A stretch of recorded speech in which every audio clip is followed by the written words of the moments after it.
Hi everyone, welcome back to the channel. I'm Kirsty and this is Stuck in the Mud. Thanks for watching the videos. Please remember to like and subscribe to the channel if you haven't already.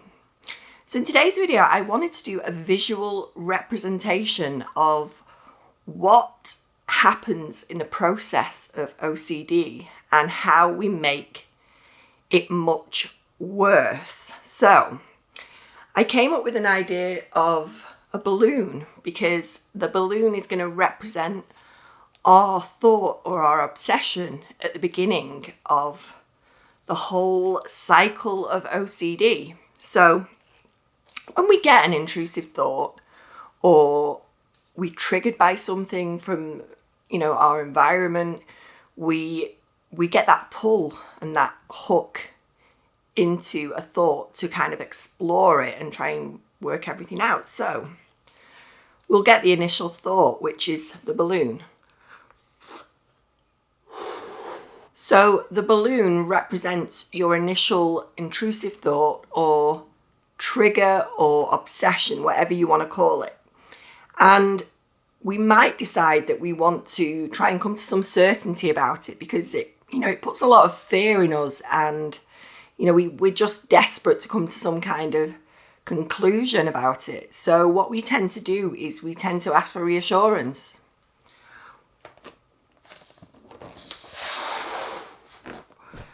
So this just made the thought and obsession bigger because I asked for reassurance on it, and it actually feeds into the OCD, so it actually grows bigger, and that is not the direction we want to be going in, because getting a thought is not your fault. Getting these thoughts, we can't control them.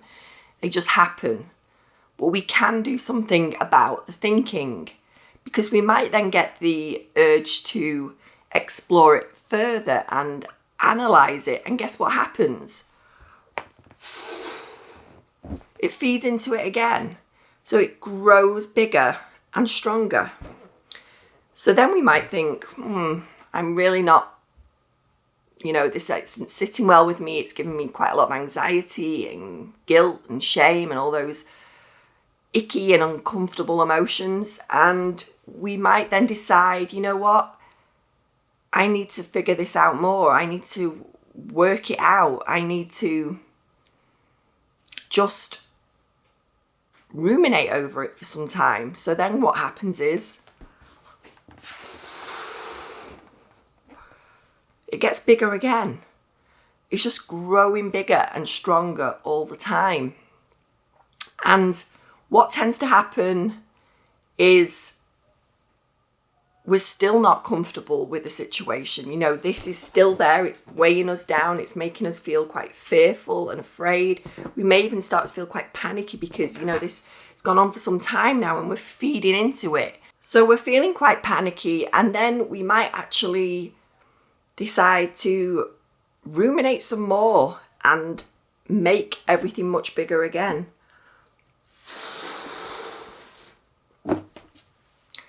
We may even decide to ask for more reassurance from someone, like a family friend or a loved one.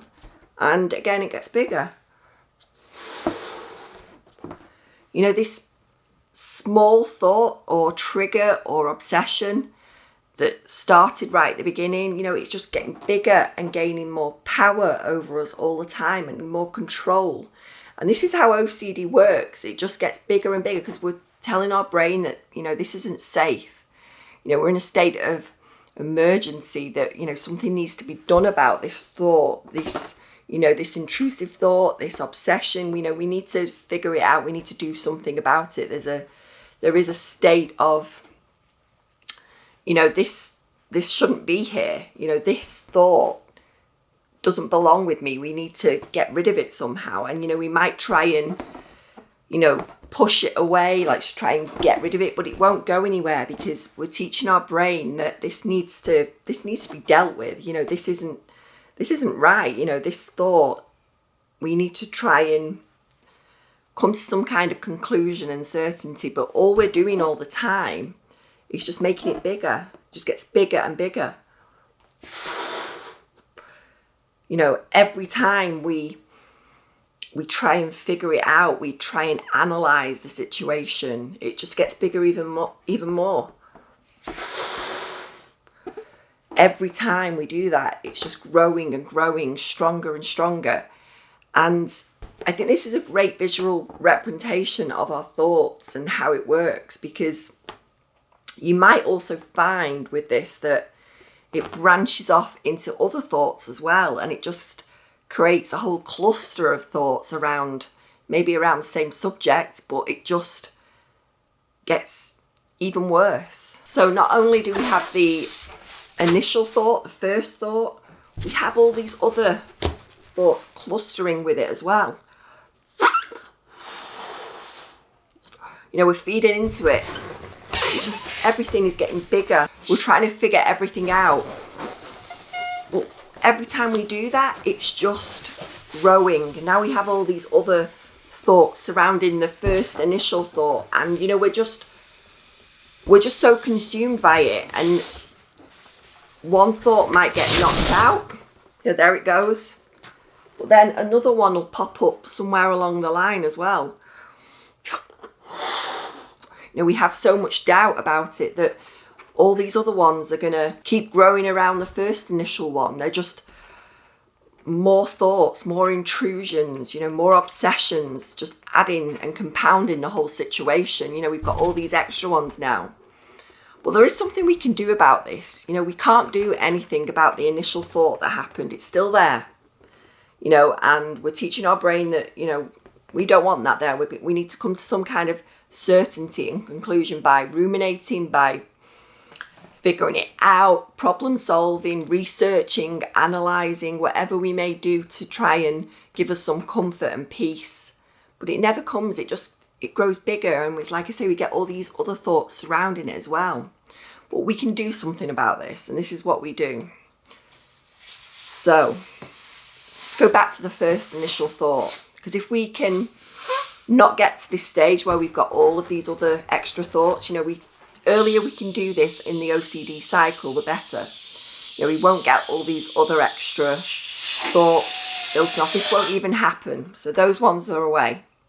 But the earlier on in the cycle we can do this, before it all branches off and we get a whole load of other thoughts and intrusions, we can let this thought be here. So we've fed into it, we've hooked into the initial intrusion. We might have done a ritual, and guess what happens as well when we do a ritual? It gets stronger, it gets bigger. So every time we do a ritual, this is getting bigger now. It's overtaking our lives. We can't function normally anymore. And this just, it gets so big and it gets so unmanageable. But if we can just let this be here, so when we get that initial thought, we bring some awareness to it, and we're like, yep, we can be quite passive about it. Yep, I know you're there. You're trying to hook me in. You're trying to get me to I don't know, Google or, research, just try and work it out, figure out why I'm having this thought. What does this say about me? Does this mean I'm bad? What does this actually, what does this make me as a person having this thought? But if we can just let that be there, what we'll find over time, we're not pushing it away. We're not trying to get rid of this. It's still there. But over time, what you'll notice is we let that be there. We're coexisting with it. We're not doing anything about it. We're not feeding into it. And what you will find is it will dissolve over time if we just let that be there with us. And it's going to take a lot of practice and a lot of patience, because consistency is key with this. But I really want to give that visual representation of what will happen, because if we leave it there, we're not feeding it. We're not asking for reassurance. We're not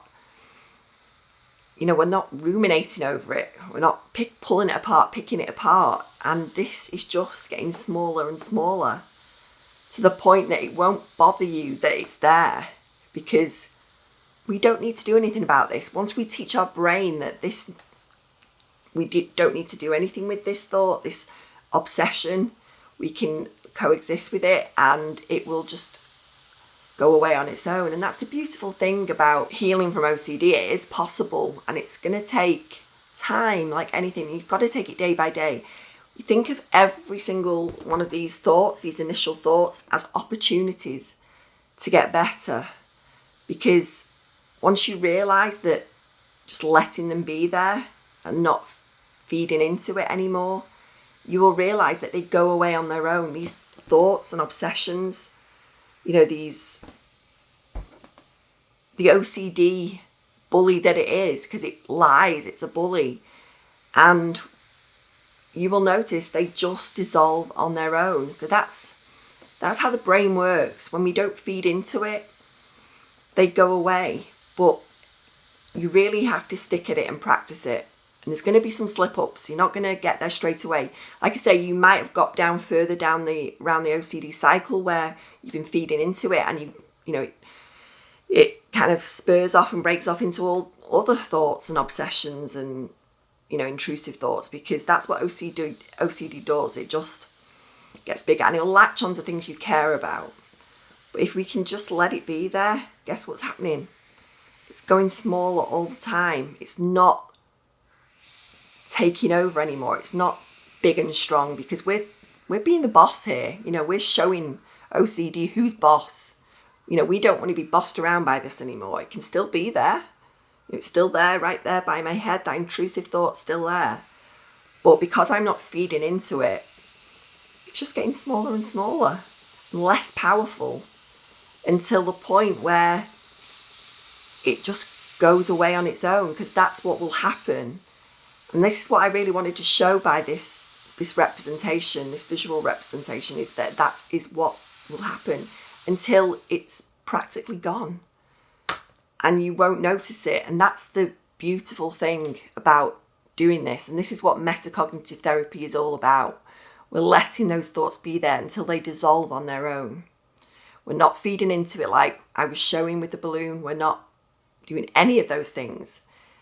And, you can do that. If I can do that, you guys can do it. I know you can. I've got so much faith in people doing this. And it does take a leap of faith at first to actually resist doing those compulsions, whether that be mental rumination or physical rituals that we do, whatever it may be.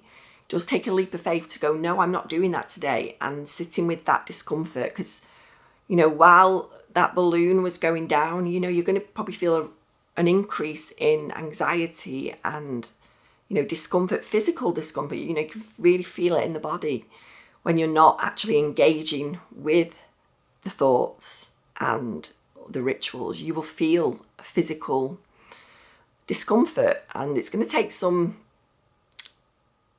tolerance of that first and sitting with it.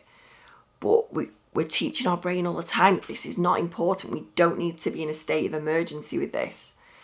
And you come to some kind of clarity eventually that OCD is bullying me around here. It's bossing me around. It's got control over me. But once we can teach our brain another way, and just to let those sit there, not engage with them, we can do amazing things. We get our life back. We don't have OCD running the show anymore.